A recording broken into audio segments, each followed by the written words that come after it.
Hello everyone, it's me again, Jespel PH. Welcome back to my YouTube channel. Alright guys, today's video makikita nyo po ang isa sa tourist spot dito sa Legazpi City, Albay ay ang Cagsawa Ruins, kung saan maraming beses na po siyang natabunan but still nakatayo pa din yung tore niya. Ayan. So, ang daming tao ngayon, mga ka-just guys.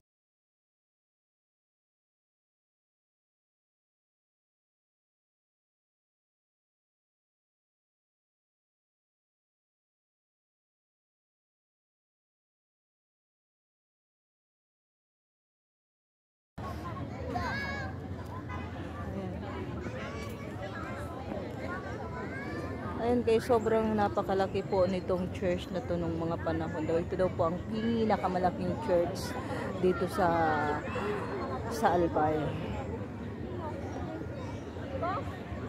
So, ang laki po niyan. So, kung mapapansin nyo po is ang daming mga bato-bato, mga stone. So, yan po ay yung mga parang mga pintuan. Natira na lang po yan ng baha. Kasi napakadaming beses na po ito guys na natabunan ng baha from Mayon Volcano.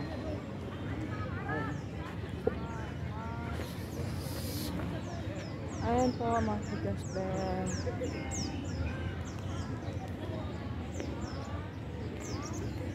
Ayan, so kahit ganito po siya, yung turi na lang po yung nakikita is but still dinadagsa pa rin po siya ng madaming tao.